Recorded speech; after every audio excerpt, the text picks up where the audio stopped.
Hello, good people of God. It's Meaningful 5 Minutes with Mommy Reads. For this week, we have been looking at life's institution and how we should interact with one another in the various institutions of life. We have reminded ourselves of the need as husbands and wives to let love be our focus, to direct our every action and our every move. We also told ourselves that the interaction between parents and children should be underlined by love, because love is what we need to make things better. Hallelujah. Also, in this love week, we have looked at the interaction between siblings. We have told ourselves that there is no need for rivalry, for jealousy, and for anger among siblings, but there is need for love, for protection, for guidance, and of course, for better interactions among siblings. We have also told ourselves that as bosses, it is necessary for us to show love even to our subordinate, because no one knows what life holds in the future. You can be an employer today, but tomorrow you turn out to be an employee. And so do to others what you would like them to do to you. In the same way, we told ourselves as employees that there is need to treat our employer's work as ours, because God will bless us for being duty conscious and for being serviceable. So in the last slot 50 of life's institutions and life's interactions, we'll be looking at another kind of interaction which requires us to show love to one another, and that is the interaction between the leaders and the church members. Hallelujah. Our main passage is 1 Timothy chapter 3 from verse 2 to 3, where we are told of the qualities of a good leader. We should not be people who choose leaders because of their financial prowess, because of their academic status, because of their social accolades, because of what we stand to gain or lose if we choose or not choose them. We should be people who choose leaders who are husbands to one wife, to those who are married, and of course, if they are women, they should be of good repute. We should choose leaders who are fair, who have a good conscience, who are patient, who are kind, who are tolerant, who are not only leading by word of mouth, but are leading by example. We should not use sentiments. We should not use the things that are governing life as a whole to choose our leaders, but we should be people who allow the Holy Spirit to lead us in the choice of our leaders.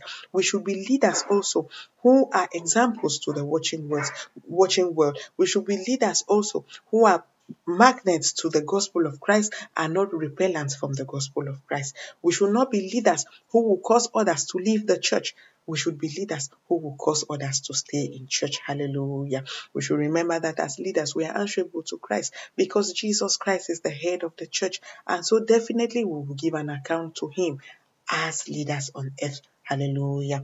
The same goes for us subordinates. When I say subordinate, this doesn't mean that we are lesser than the leaders, or this doesn't mean that we are more inferior human beings in society. This simply means that there is a time to be down, to take instructions, and there's another time to give instructions. And so as those who are receiving instructions, those who are subordinates for now, it is necessary for us to go by the dictates of Hebrews chapter 13 verse 17. We are told to obey our leaders.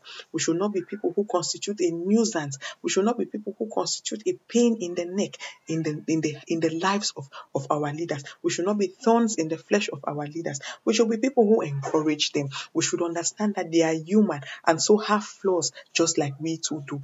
They have challenges, they have weaknesses, they have setbacks just like we do. We should not be quick to point arrows, to point fingers, to backstab our leaders.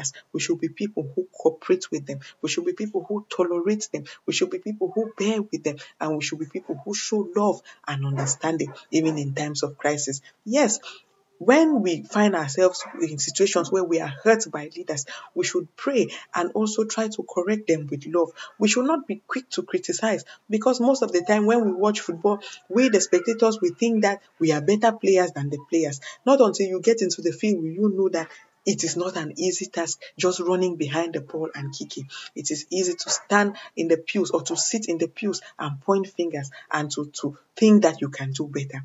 Listen, nobody who has not gone through the challenge can say it or to explain it better than the person who has done so. So we should be subordinates who are patient, who are kind, who are tolerant. Just like Jesus is patient with the church, just like Jesus is patient with us human beings. When we fall, we come back and we ask for forgiveness, he takes us back.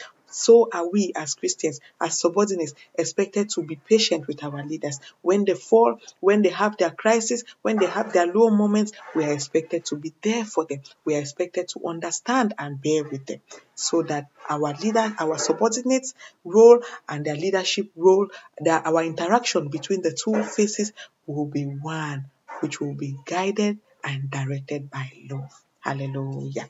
You can like, you can share, you can comment. The Bible is the road, Jesus the code, sin the obstacle, and heaven the destination. Have a love-filled week. Shalom.